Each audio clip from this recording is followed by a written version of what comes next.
Yes, everybody has a story to tell here, and every story is different, but there is one thing that everybody agrees on. This is the big one, because this is Bathurst, and there is nothing like it anywhere in the world of motorsport.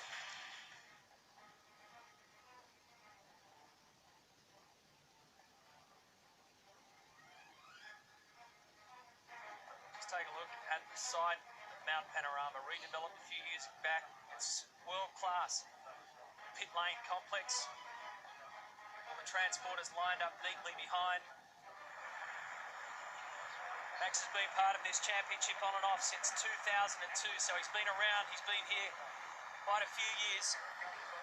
6 previous starts at the mountain. This is his first time in the shootout here, so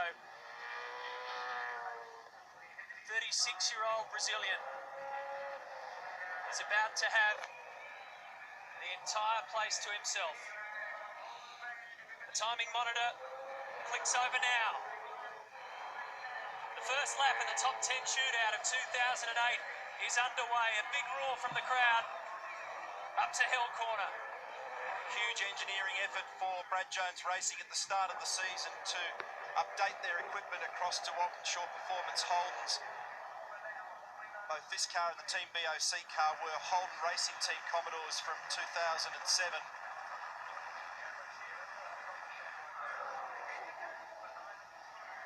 Turn 2 didn't quite get the car exactly on the line that it was looking for. One thing that Max Wilson does not lack is commitment and bravery in the car. Phillip Island a few weeks ago down at turn 1 at massive speed. He went off the road 3 times down there just searching the braking limitations into 1. Up through the cutting he goes. We'll get a first sector time very soon. There it is, 52.2. Yeah, Neil, you're right there. I worked with Max in 2006, and he's not the smoothest driver, but he manhandles the car, and there's evidence of him doing that across the mountain. He's throwing this one around right now, Larko, up to McPhillamy. Across the top he goes. Now the road starts to drop away from him. The Wow Commodore, he's kept it clean. That's the main thing. And as he wriggled across the oil soak then, it actually took him to a mid-track position, which he wouldn't have wanted. 1:27.44 was the split down Conrod Straight. And that's 1.4 seconds than the time that Jason Richards did to the same point in this morning's practice. Through the chase, 298 kilometres an hour top speed. Turns the car in early just for a bit of security there to make sure the nose is spot on line at the bottom of the hill. 4th gear now down to the final left-hander. There's 9 other men watching this, especially in pit lane, who want to know what the benchmark first up will be. What is this track offering? At the moment, a 2:09.19 for Max Wilson. At short notice, that's not bad. Here is the enforcer. Super Cheap Auto car number 39. Best ever qualifying at the mountain was 3rd in 2001. This time he's with the dude, Paul Morris, up Mountain Straight. You are riding with Russell Ingall. 2-time winner as he takes on turn 2.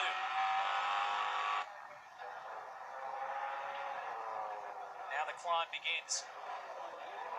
So the first marker is 52.20. A green box will signify that he's inside that time. A red one means he's out, and he has to play catch-up. Look at the car bounce, wriggle and move. 1/10 of a second quicker.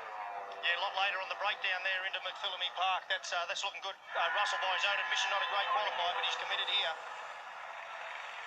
He's 1.5 tenths quicker than Max to the first split, but still significantly away from the time that Richards did this morning in practice, and that's the sort of number that we'll need to see if you're going to see a 6. It's going to be very difficult with this stuff on the road up here.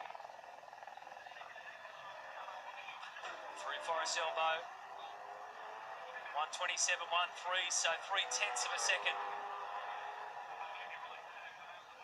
Max Wilson's time overall was 209.19.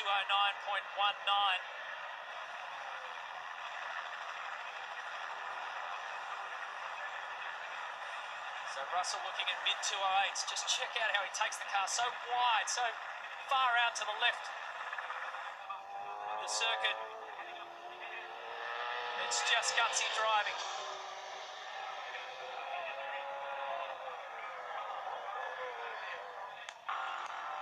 Twice he's conquered the mountain before on the Sunday.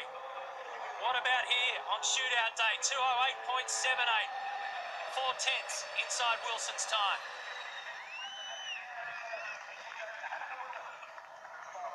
This is a great story to see Fabian Coulthard and Glenford's Racing within the top 10. Fabian's only been to the mountain 4 times before.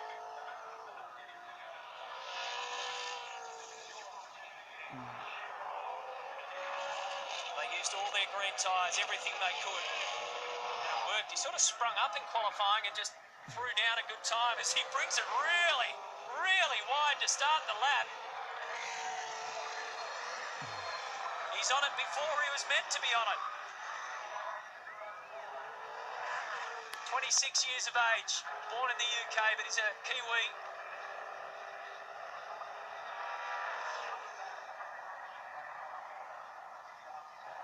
255 kilometres an hour over the top of the hill. The car just gets a little light and bounces there.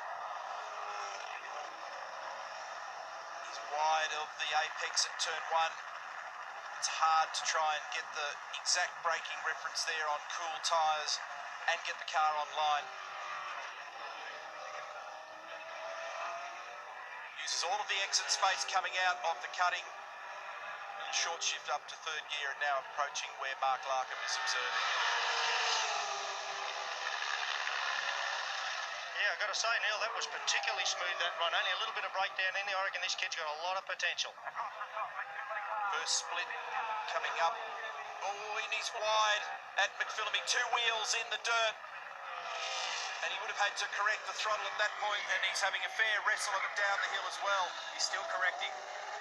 The way into McPhillamy was the reason why the way out was so wide. Track's just starting to tidy up a little bit now in that area. 0.2 at the second split to Russell. So he's made up about a 1/10 of a second. It wasn't pretty across the top of the mountain, but it was effective for Fabian Coulthard.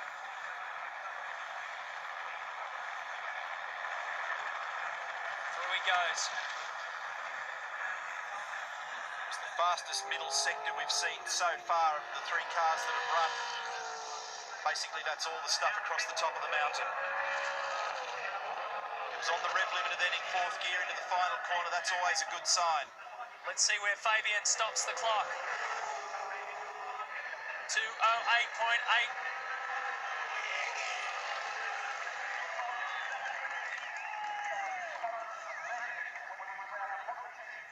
Next in the queue will be Paul Dumbrell. Trauma in that garage today. Very unsettling for all concerned. He's done a terrific job so far this weekend with great pace throughout. He's just kept his head down. In fact, the whole garage was sort of flying just a little bit under the radar before the incident involving Paul Radicic. Paul Dumbrell's opening practice session here on Thursday. At the completion, he'd done his fastest ever lap around Mount Panorama. Terrific way to open the account. Car just wriggled a little with some oversteer on exit 2nd gear on the run up to the mountain. Paul now finds himself partnered with a 2-time winner here, Rick Kelly.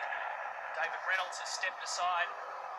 That's been the change in the HSV dealer team garage, and now Rick gets a ride tomorrow in the Autobarn entry.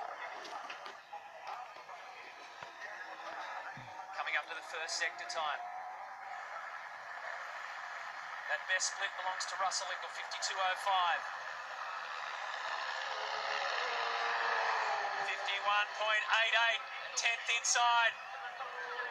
Well, from where I'm standing, I didn't even see any brake lights there, Neil. And there's a couple of different techniques up there, isn't there, Mark? I mean, some guys actually have a little safety tap to return load to the nose. Other guys just roll out of the throttle for an extended period.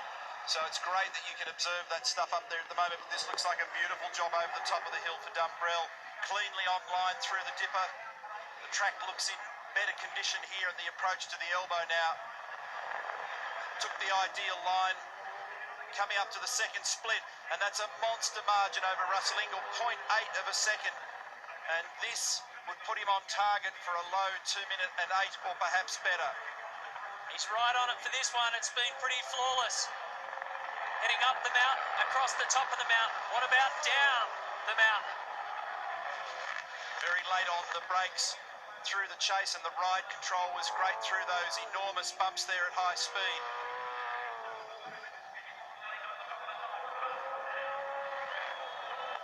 Picked up the rev limiter in fourth, back 2 notches to second gear for the last corner. Nice job, Paul Dumbrell, and he goes to the top, not surprisingly. 2 minutes 7.8. What a lap, what an aggressive lap. Off we go. What's even harder, Neil, is Stephen admitting there that the car's not quite where they want it to be, and he's a guy that's got to commit himself 110% on that basis. This is going to be good to watch. He's coming your way, Larko. He's heading up Mountain Straight right now. They gave us such a terrific ride. Stephen Johnson and Will Davison in 2007 in the closing stages of Sunday's race. Ultimately finished third. Nice job into turn 2. Pulled up the car. Nice and straight. Got it online through the right-hander. Carry a lot of speed past that rock face through turn 3 and then up to the cutting. See, Will doesn't waste any of the available road space on the right for the exit at the cutting. He uses it all, keeps the rolling speed up. And up where Larko is at the moment, it's all about flow, keeping the car rolling. Little puff of smoke, so he's a tenth of a second down. Up to McPhillamy. Another puff, another puff. Across Skyline he goes.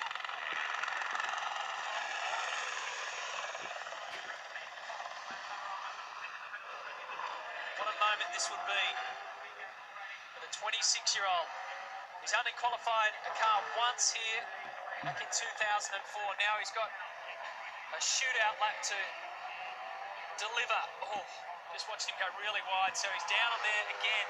0.6 outside the time set by Paul Dumbrell. Didn't quite get it where he wanted it through the S's after the Skyline area, and that made the approach into the dipper more acute than he would have liked. Big commitment. Brake lights come on past the right-hander in the chase.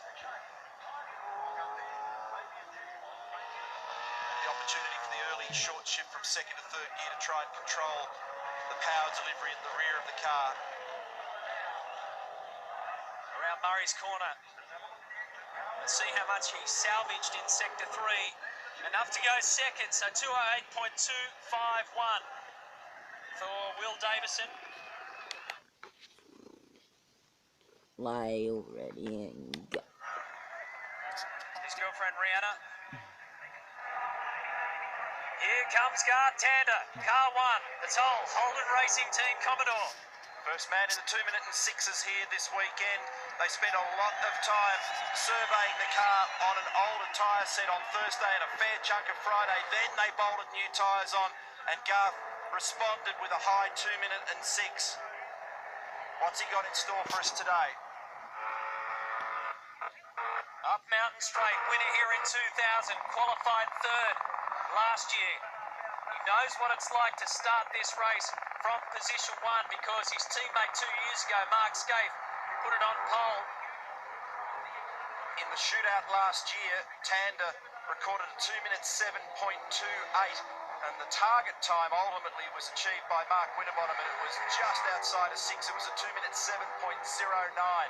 So far our best today, Paul Dumbrell, a 2 minute 7.8. Here's the first split, and he's up nearly 0.2 of a second on Paul Dumbrell. Good start. Is noticeable that Walkinshaw spec engine. It sounds really strong and really crisp when he picks the throttle up, which is so critical across that part of the mountain where you're balancing the car on the throttle. And the car looks beautifully balanced, Larko. Gartander doing a terrific job. Somewhere in the background of all this as well for Garth Tander is a lead in our championship this year. And that's something that they've got to try and manage through the weekend. Still up nearly 0.2 of a second at the second split. They started the Phillip Island 500 from 10th and they came away with victory. This car's also had its race engine and drive train put in it for tomorrow. They used the spare time. It could be a 6 on our computer indications here at the moment. A lot of curb through the left-hander at the chase, and the car flew high on 2 wheels for Tander. This is a really hot lap, Neil. This has been a beauty from Garth Tander. If he gets Murray's corner right, which he will, no doubt about it, Garth Tander stops the clock at 2:07.296. The best by 0.5 of a second so far.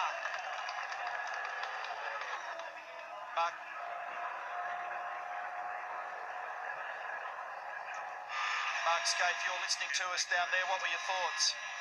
Oh, it was a great lap, Croppo. It was one of those ones where it was going to have to set a new benchmark because definitely there was, from Garth's perspective, he wanted to do a low 7, and that's probably the time you have to do.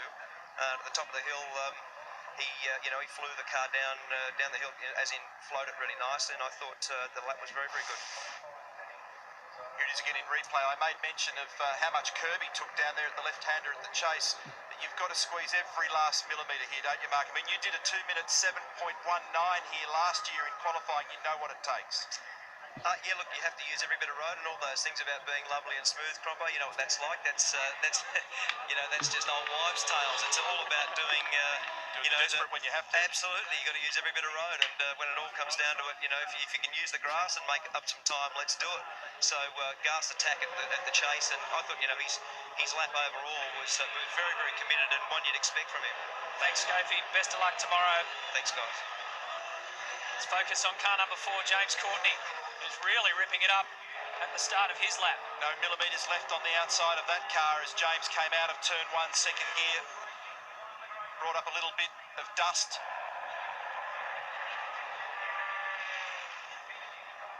Deep commitment under brakes. The uphill nature of the road there really helps you get the car tucked in. Fourth, and you just have to guess exactly where you want to be in the cutting. It's quite a significant bump just on the brake and turn approach there to turn 4 as well. So you have to modulate the brake pedal as you ride over it. Down on Tander. Little dab of the left foot on the brake there just to settle the car as you went down into McPhillamy there. That's an interesting point. There's only a 1/10 of a second in it. Such a difficult thing to do, to wind yourself into a frenzy in order to punch out one of these laps. Do it in a measured way that doesn't result in damage. It'll be quite off-putting seeing that debris flag as you run down towards the elbow. Default setting in your mind is, oh, what's wrong? Look at that. That's very, very close to Tander. Second sector was a beauty for James Courtney. It'll be about corner exit speed off the elbow, straight line pace down the chute, and where he picks up the brake pedal down here through the right-hander past the chase. Fastest middle sector we've seen so far of any of the drivers. Like Garth, he uses plenty of the left-hand curbing in the chase. It's going to be close, this one. Should go very close to taking Tander, but that might have hurt him. A little ditch on the dirt. And James Courtney pays the penalty.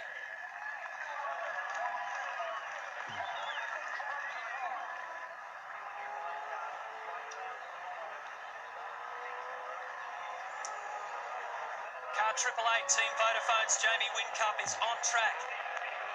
At the moment, Garth Tander has provisional pole for tomorrow's race, 2:07.296.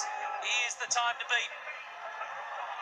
This man has been here 6 years. He's won the event twice, but this is the first time he's ever qualified a car. And I reckon this will be one hairy ride, because in his warm-up lap, he went nuts at high speed. He was right at the very limit under brakes going to turn one. The back of the car skated in there. Could not have squeezed another millimetre out of it under brakes into one. They've not been further back than third throughout the weekend. Jamie and his partner Craig Lowndes. They come off the back of a win here last year, of course, and the previous. And after that tremendous battle at Phillip Island, round 9 of the championship with the HRT car. Their endurance game is brilliant. Oh, Matty, I've not seen a more aggressive warm-up lap than that. In fact, he attacked it more aggressively than a lot of blokes attacked the lap. Hence, there was no brakes, and I've never seen more commitment here and tyre temperature reflection of what he's done on that warm-up lap. Yeah, it was crazy, Larko. And that first sector has cost him dearly, unfortunately. 0.3 of a second down on Tander's time. He'll need to make it up big time. I think it may have hurt him into one, and there were a couple of moments up the top as well. He had to poke the front of the car quite high onto the curbing at McPhillamy, and he still ran wide off the edge of it.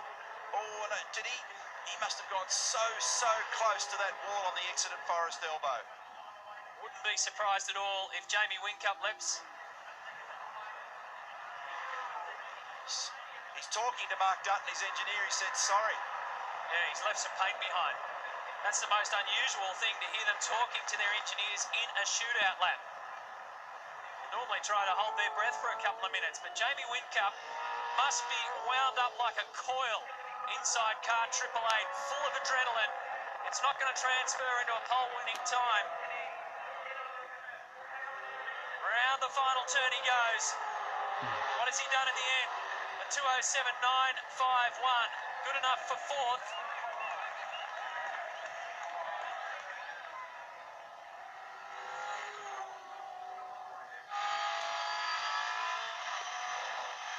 Just drying my hands off, they're sweaty from that last lap as we now focus on Jason Richards, who's been right on form all weekend. He loves this place. He had a great battle for the lead several years ago with Mark Scaife.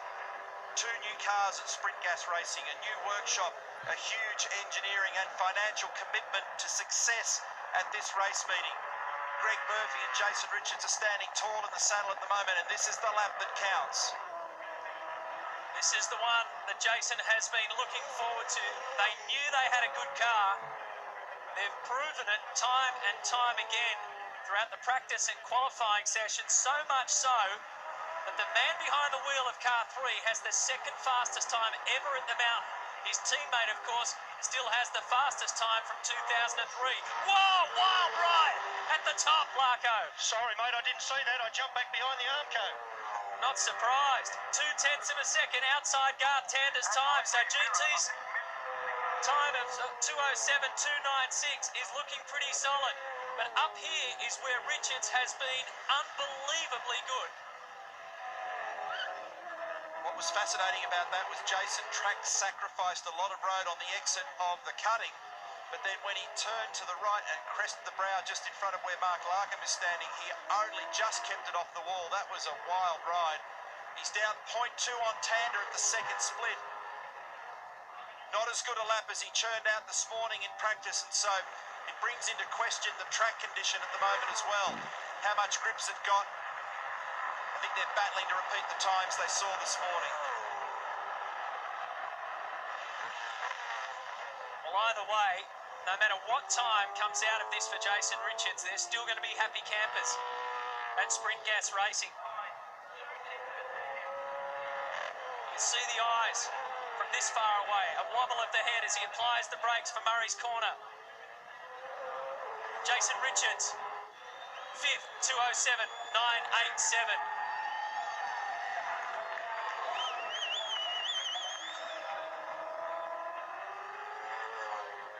Stephen Richards online listening. This is a very important lap for you guys. It is a pretty important lap, guys. We'll wait and see. Frosty's done a great job all weekend, so we've got full confidence in him. He did an awesome job last year, Richo. We'll see what he can produce for you this time. Turn 1 for Mark Winterbottom. He did virtually a 7 flat last year, and at the moment he's got a tear away pole position, provisional pole position from Garth Tander. Tell you what, turn 1 was full on for Frosty. The defending pole sitter here. teammate Stephen Richards has been on pole before, and of course, Richo has won this race twice. Got a lot of tape in the front of the car in the radiator intake area. You can see it clearly there. Just looking for an extra kilogram or two of downforce in the car.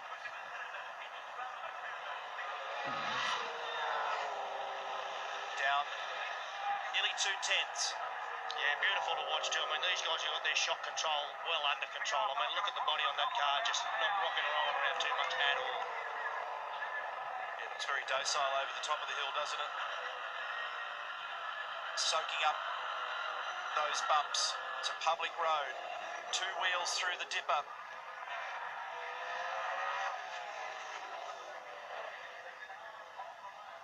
No brake lock up into Forest Elbow, perfectly online. Critical to get the throttle in early there, and a very good split for Mark Winterbottom at the second reference. So the time to beat, 2:07.296. Can Mark Winterbottom go back-to-back in pole positions here at the mountain? Remember his last sector yesterday. Was beautiful. It was outstanding. You mentioned the word docile across the top. It's almost like Sector 1 and Sector 2. He just goes about his business. Sector 3 that he's on right now, he lets it rip.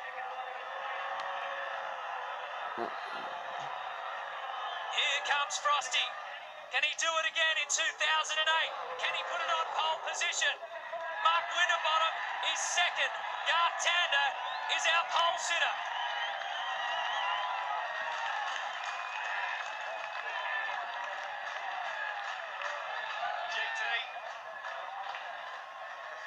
GT, congratulations for 2008 pole sitter. It's great.